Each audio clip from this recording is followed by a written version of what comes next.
자, 요즘에 자동차 시장들을 보게 되면은 전기차가 언제라도 순식간에 모든 자동차 시장을 다 씹어먹을 것처럼 이야기가 나오고 있었던 것들이 이제는 바뀌었습니다. 이제는 이 하이브리드가 아니고 하이브리드와 전기차의 중간 형태인 플러그인 하이브리드, 이 두 가지 모델들이 더더욱 인기를 얻고 있는 상황이죠. 그렇기 때문에 저희는 조금 궁금했습니다. 저희도 물론 그렇게 이야기를 해오기는 했었지만 하이브리드, 그리고 이 플러그인 하이브리드는 과연 중간에 도태될 만한 모델이었는가, 그리고 지금에 와서 다시 인기를 얻고 있는 이유는 무엇인가 하는 것 말이죠. 그래서 저희는 오늘 그 두 가지 모델들에 있어서 정말 진심으로 정말 늦는다 라는 이야기를 받아오면서도 이 전동화 모델의, 전기차가 아니에요, 전동화 모델의 진심이었던 브랜드의 두 가지 모델을 가지고 와봤습니다. 오늘의 주인공은 토요타의 RAV4 PHEV와 하이랜더 하이브리드입니다.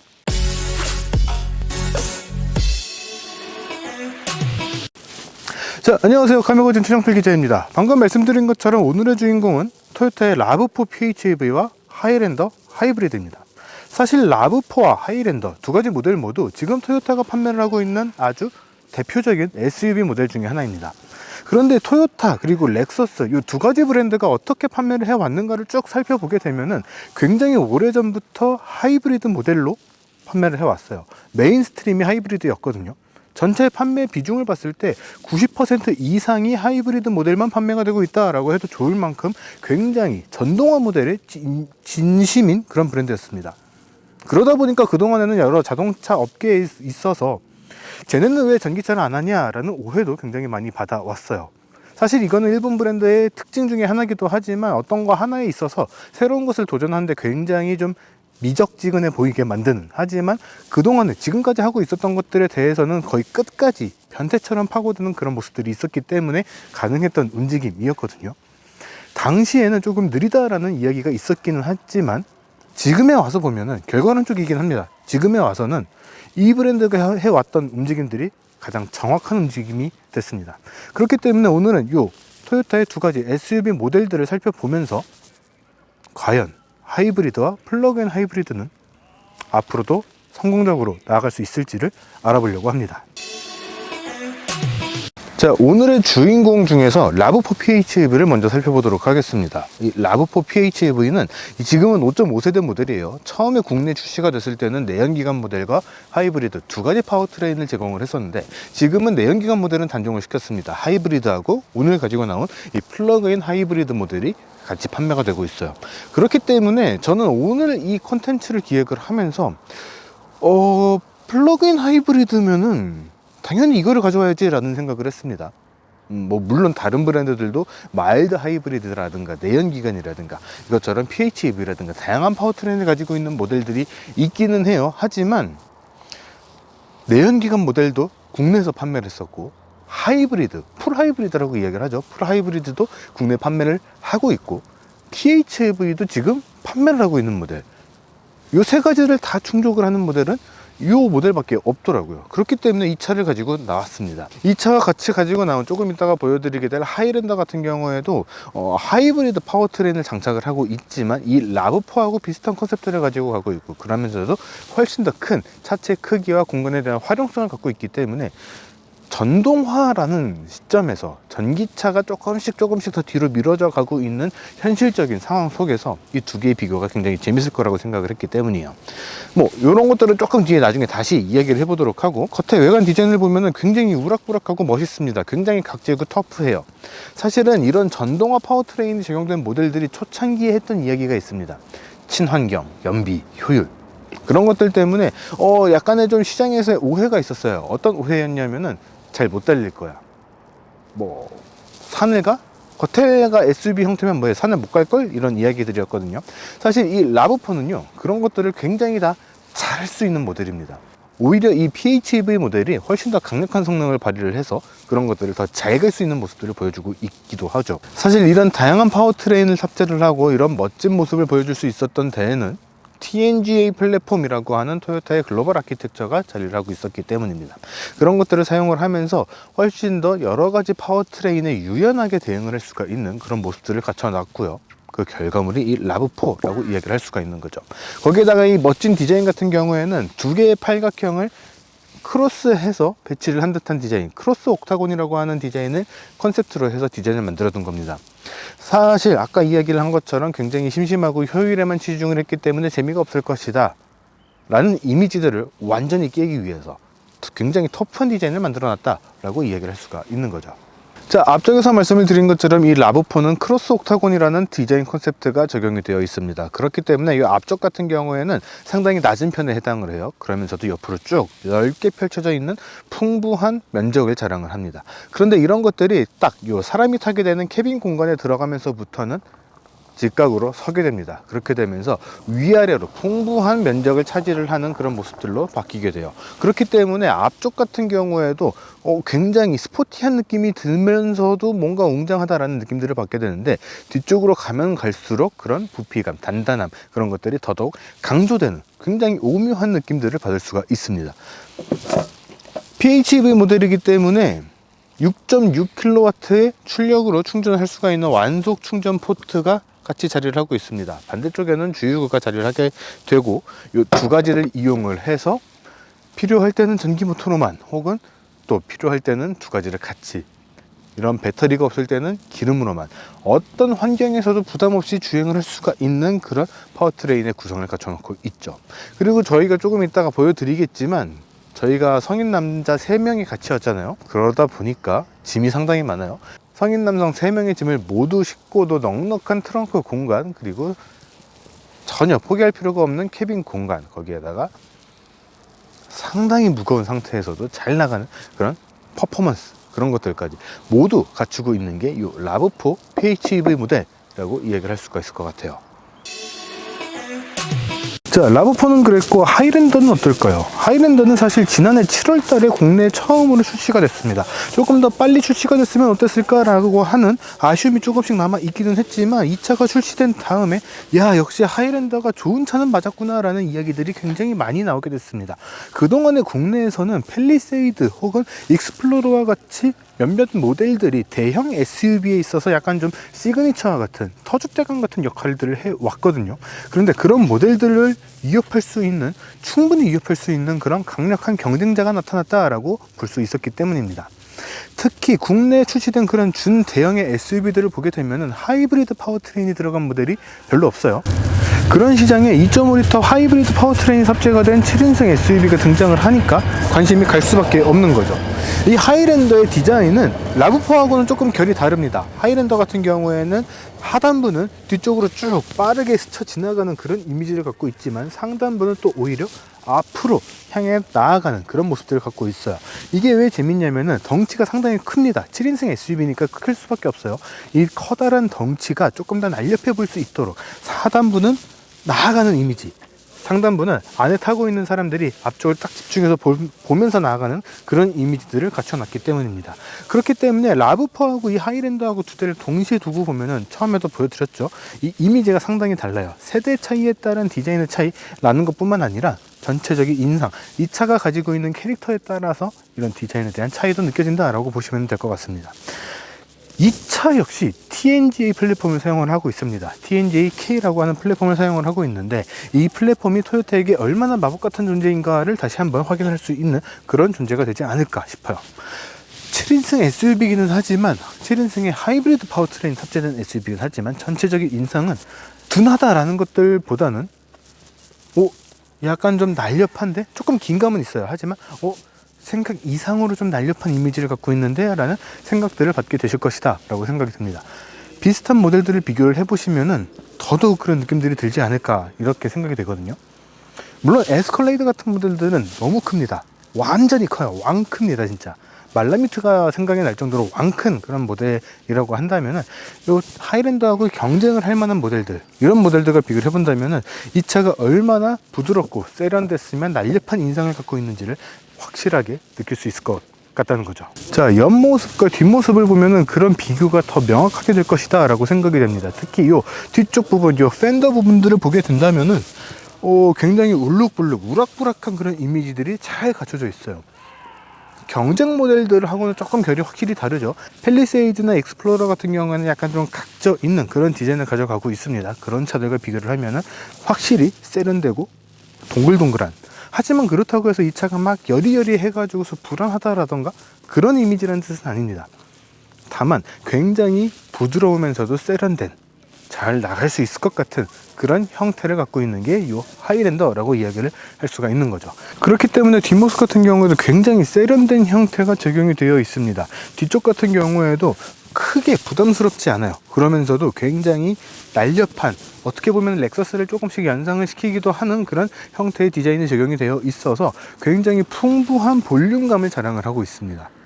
그냥 살이 쪄서 저처럼 이렇게 막 뒤뚱뒤뚱 할 것 같은 그런 이미지가 아니라 굉장히 부드러우면서도 날서지 않은 그런 디자인을 잘 갖춰놨다라는 거죠.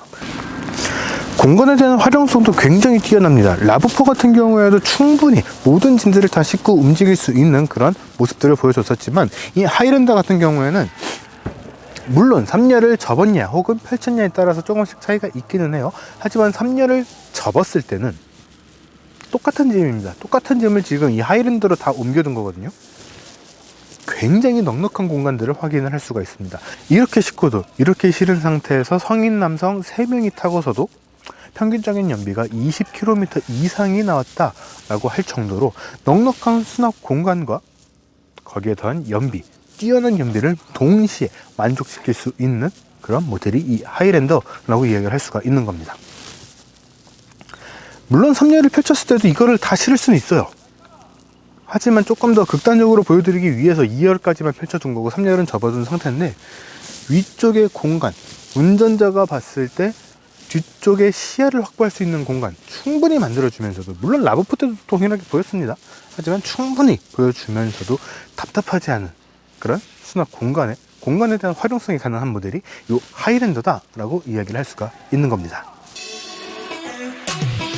자, 라브4 PHEV의 실내는 약간 좀 둔탁해 보인다라고 생각이 될 수는 있어요. 하지만 실제로 이 차를 운행을 하면서 경험을 해보시게 된다면은 그렇게까지 막 불편한 거는 아닌 것 같은데 라는 생각을 오히려 받게 될 것이다 라고 생각이 듭니다. 한글화가 되어 있는가 이런 것들은, 그런 것들은 굉장히 잘 되어 있어요. 불편함 없이 잘 되어 있는데, 그런 느낌이 들게 만드는 거는 사실은 요 인포테인먼트 디스플레이 때문입니다.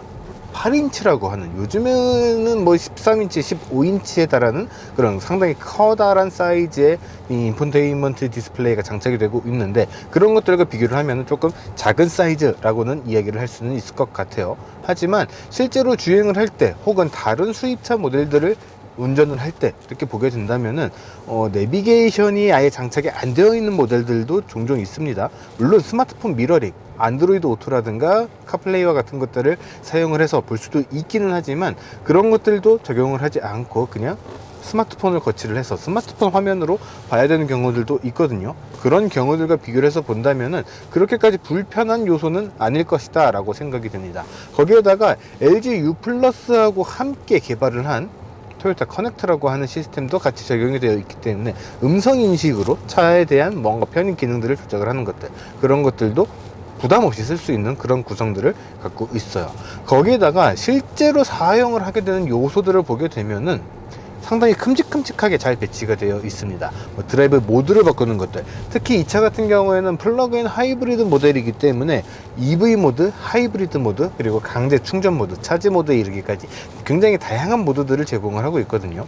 그런 모드들을 사용을 하는 데 있어서, 변화시키는 데 있어서 굉장히 편리하게 직관적으로 쓸 수 있는 그런 구성들이 적용이 되어 있습니다. 거기에다가 플러그인 하이브리드 모델의 최대 장점은 상황에 따라서 전기차처럼, 그리고 어떨 때는 하이브리드처럼 또는 내연기관 모델처럼 쓸 수 있는 그런 구성들을 모두 갖추고 있다라는 거거든요. 이 라브4 PHEV는 18.1kWh라는 적지 않은 용량의 배터리를 탑재를 하고 있으면서 전후륜 2개의 전기 모터가 탑재가 되어 있기 때문에 복합 모드에서 최대 63km를 전기 모터만 가지고 전기차처럼 운영을 할 수가 있는 그런 모습들을 보여주고 있어요. 그래서 저희 같은 경우에는, 제가 보통 출퇴근 거리가 한 10km 정도, 왕복으로 따지면 한 20km 정도 되는 거죠. 그런 저희 출퇴근 같은 경우에는 기름을 전혀 쓰지 않고도 출퇴근이 충분히 가능한 그런 구성을 갖고 있는 겁니다. 그래서 완속으로 충전을 하게 되면 완전히 채우는데 2시간 반 정도가 소요가 돼요. 완속으로 충전을 할 수 있는 환경만 갖춰져 있다라고 한다면은 진짜 한 달 내내 상황에 따라서 주말에 어디 안 간다라고 하면은 기름을 단 1ml도 쓰지 않고 전기 모터로만, 전기차처럼 운행을 할 수 있다라는 이야기가 되거든요.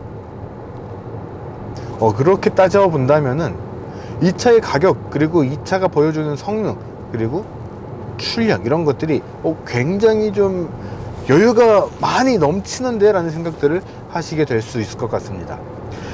엔진 같은 경우에는 2500cc, 결코 작지 않은 용량, 작지 않은 배기량의 엔진을 탑재를 하고 있어요. 그럼에도 불구하고 엔진이 발휘하는 성능은 최고 출력 178마력을 발휘를 합니다.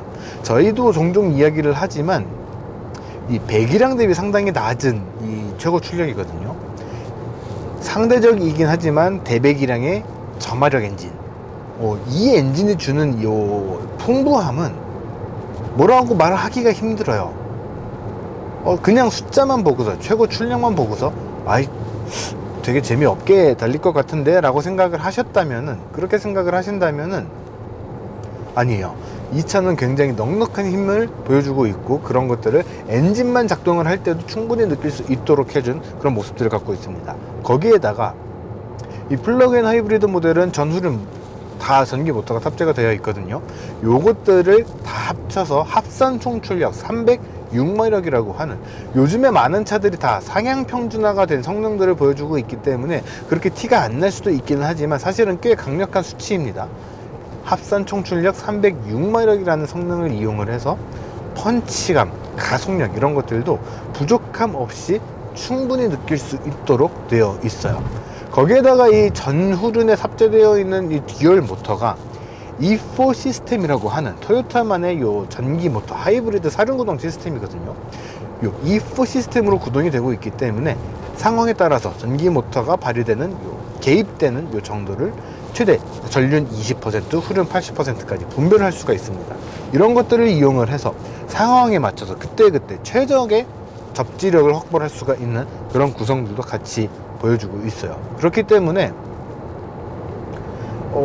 어떤 환경에서도, 어지간한 환경에서 출력이 부족한데 차가 미끌리는 것 같아, 차가 탈출을 못할 것 같아, 그런 느낌들은 받지 못할 것이다 라고 생각이 됩니다. 저희가 예전에도 시승을 하면서 느꼈던 건데, 거의 시속 100km가 넘어가는 상황 속에서도 전기모터만 가지고 운행을 할 수가 있는 그런 모습들을 보여주고 있어요. 물론 배터리가 떨어지게 되면 엔진이 개입을 하게 되고, 혹은 급격하게 급가속을 한다던가 추월가속을 한다거나 엔진의 힘이 필요할 때는 전기모터뿐만 아니라 엔진도 같이 개입을 하게 되면서 넉넉한 힘을 보여주게 됩니다. 그런데 이렇게 엔진을 개입하고 할 때 이질감이 전혀 없어요. 그렇게 할 수 있었던 거는 E4 시스템과 연동이 돼서 움직이는 이 차에 적용되어 있는 변속기 시스템, 이 CVT라고 하는 것들이 굉장히 부드럽게 움직이기 때문에 그런 것들이 가능한 거거든요. 그런 특성들을 가지고 있다 보니까 일반적으로 주행을 할 때 엔진이 웬만해선 작동을 안 해요. 그러다 보니까 굉장히 부드럽고 조용한 승차감을 느낄 수 있고요. 그러면서도 굉장히 높은 연비, 사실 엔진만 하더라도 거의 18km/L에 가까운 그런 연비들을 보여줍니다. 전비 같은 경우에도 4.8이었나 그럴 거예요. 근데 실제로 주행을 해보면은 전기 모터만 가지고 주행을 했을 때도 5km가 넘는 전비를 보여주고 있기 때문에, 킬로와트당 5km 이상의 전비를 보여주거든요. 그렇기 때문에 효율적인 측면에서도 굉장히 뛰어나다라고 이야기를 할 수가 있는 거죠. 거기다가 이 PHEV 모델 같은 경우에는 코너에서 감속을 시켜주는 코너링 감속 시스템이 같이 탑재가 되어 있습니다. 이게 재밌는 게 뭐냐면, 배터리가 떨어지면은 뭐 좀 불편하지 않을까? 라는 생각에 계속해서 연비 효율, 효율적인 운전 방법만 택하지 않더라도 그냥 나는 뭐 그런 거 잘 모르겠고 그냥 타고 다닐래 라고 했을 때도 상황에 따라서 최적의 접지력을 발휘할 수 있는 이 바퀴의 회전수를 계산을 해서 차가 알아서 보여준다라는 거예요. 그렇기 때문에 이렇게 엔진이 동시에 개입이 되는 순간에도, 혹은 코너를 빠르게 넘어가고 있을 때도 굉장히 부드러운 그런 차의 질감들을 느낄 수가 있다는 거예요. 그래서 저는 사실은 이 차도 그렇고 하이랜더도 마찬가지긴 합니다. 이 차 같은 경우에도 이게 렉서스가 아닐 뿐이지, 렉서스하고 토요타라는 브랜드가 분리가 되어 있을 뿐이지, 이 차를 타면서 실망을 하게 될 법한 포인트, 만족을 하지 못할 만한 포인트가 있는가라고 물어본다면은 저는 그런 게 별로 없다라고 생각이 되거든요. 5,700만 원이라는 가격대가 과연 비싼 가격인가? 전혀 그렇지 않다라고 생각이 든다, 이렇게 이야기를 할 수가 있는 거죠. 그래서 차를 잘 아시는 분들도 충분히 만족할 만한 그런 주행 질감, 거기에다가 그런 효율을 보여주고, 차를 잘 모르는 분들이 봐도 그냥 아무 생각 없이, 별 생각 없이 주행을 해도 나 내 차 다른 거는 모르겠고 일단 너무 편해, 너무 좋아 라고 이야기를 할 수 있는 그런 모습들을 골고루 갖추고 있다 라고 이야기를 할 수가 있는 겁니다. 자, 하이랜더 같은 경우에도 동일하게 TNGA K 플랫폼을 사용을 하고 있고 2.5리터 엔진과 결합된 하이브리드 파워트레인이 적용되어 있습니다. MG2라고 하는 전기 모터가 탑재가 되어 있는데 두 가지를 합쳐서 합산 총 출력 246마력 정도를 발휘를 해요. 엔진 자체로 발휘를 한 것도 한 183마력 정도 되는 그런 출력을 발휘를 하고 있습니다. 그렇기 때문에 이 하이랜더를 주행을 해보면은 상당한 덩치감에도 불구하고 저희가 앞서 보여드렸던 라브4 못지않은 그런 운전의 재미를 전달을 해줘요. 그런데 재밌기는 하지만 재밌는 게 포인트가 아닙니다. 이 차는 굉장히 연비가 잘 나오고 또 편해요. 이 두 가지가 사실은 이 하이랜더의 하이브리드 파워트레인과 TNGA 플랫폼 두 가지의 매직이라고 이야기를 해도 좋을 정도거든요. 7인승 패밀리 SUV이기 때문에 이런 측면에서 이 차에 대한 컨셉트가 어떤 것이었는가, 이거를 명확하게 보여주지 않을까 싶습니다. 특히 연비 같은 경우에는 저희가 어제부터 해서 한 300km, 400km 정도를 주행을 해서 왔어요. 그런데 엔진 게이지가 4분의 1보다 조금 더 넘어간 정도? 굉장히 조금 줄어든 모습들을 볼 수가 있습니다. 그렇기 때문에 이 차는 진짜 연비 하나만큼은 끝장난다 라고 표현을 할 수 있을 것 같아요. 사실 저희가 이 하이랜더 처음 나왔을 때 연비 테스트를 한번 정말로 빡세게 해본 적이 있습니다. 이 차의 공인 연비는 18.1, 18.2 km/L 정도 되거든요. 근데 저희가 한번 작정하고 그렇다고 해서 막 지나치게 속도 낮춰가지고 막 이렇게 한 건 아니었어요. 그냥 한번 연비를 어디까지 만들 수 있는지 한번 체크를 해보자 라는 심정으로 했던 건데, 그때 당시에 32.8이라는 어마어마한 연비가 나왔습니다. 당시에 이 행사를 준비하던 전문 인스트럭터, 이 전문 인스트럭터들은 보통은 이제 카레이서를 했던 분들이거든요. 그분들도 공통적으로 했던 말이 기름이 안 줄어요 라는 거였어요. 그만큼 이 차의 연비는 정말 뛰어나다라고 이 얘기를 할 수가 있는 겁니다.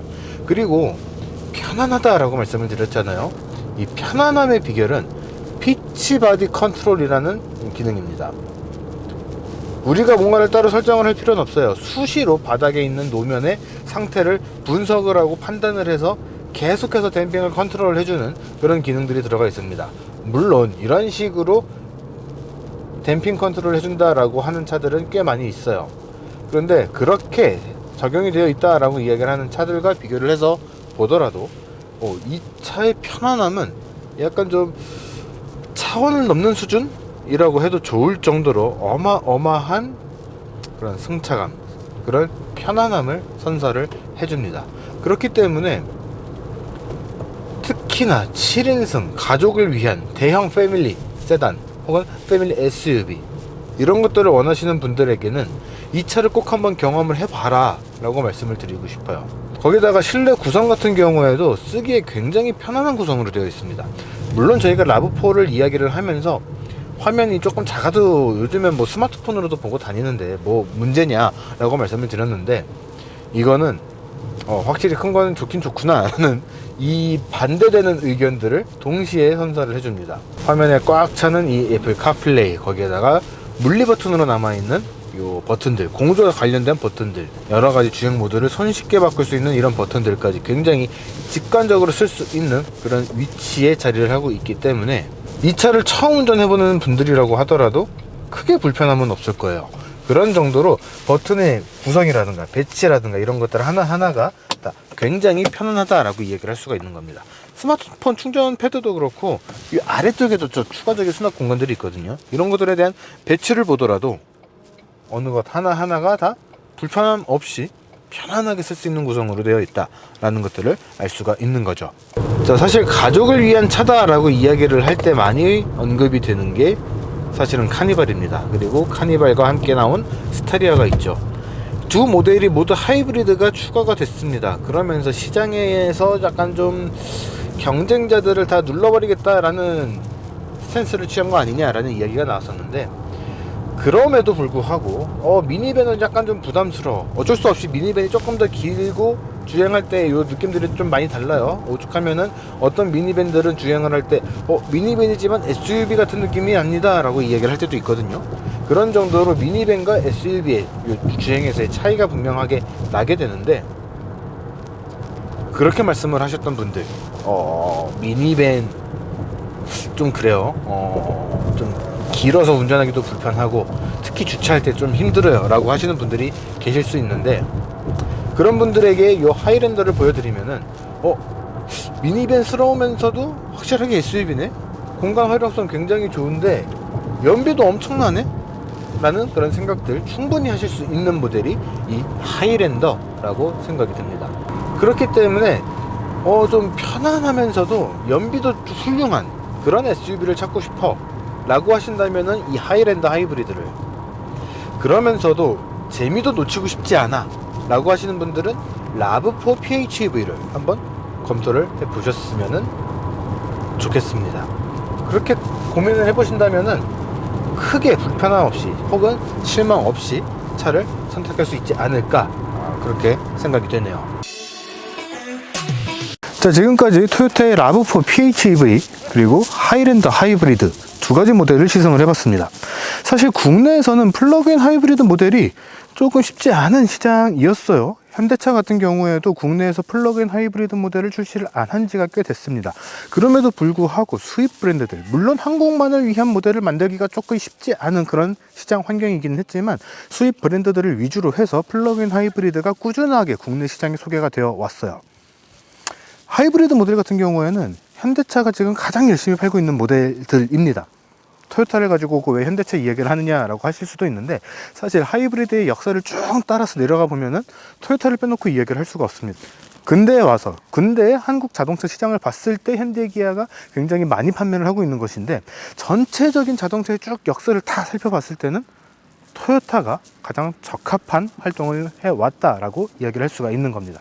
그렇기 때문에 하이랜더, 라브4 이 두 가지가 보여준 파워트레인의 조합은 앞으로 전기차가 몇 년이나 더 있어야지 완전히 자동차 시장을 장악을 하게 될지는 아직 알 수 없는 상황에서 가장 현실적인 대안이 되지 않을까라고 생각이 듭니다. 일단 이번에 저희가 시승을 하면서 절대 두 모델 다 마찬가지예요. 절대 20km/리터 미만으로 떨어지지 않는 연비는 저희가 앞으로 더 비싸지게 될 기름값에 있어서 뭐 전쟁 상황이라든가 여러 가지 상황들이 있죠. 앞으로 더 쭉 비싸지게 될 기름값이라는 이 현실적인 측면에서 보더라도 굉장히 훌륭한 대안이 되지 않을까 싶습니다. 거기에다가 잔고장도 없고 굉장히 오랜 시간 동안 만들어 왔기 때문에 믿을 수 있는 파워트레인을 만드는 회사가 어디냐라고 했을 때는 토요타를 이야기를 할 수밖에 없을 것 같고, 그 토요타의 대표적인 모델이라고 하면은 이 두 가지 모델을 선택을 할 수밖에 없을 것 같습니다. 자, 이번 영상은 여기까지고요. 저희는 또 조만간 다른 콘텐츠 영상으로 돌아올 수 있도록 하겠습니다.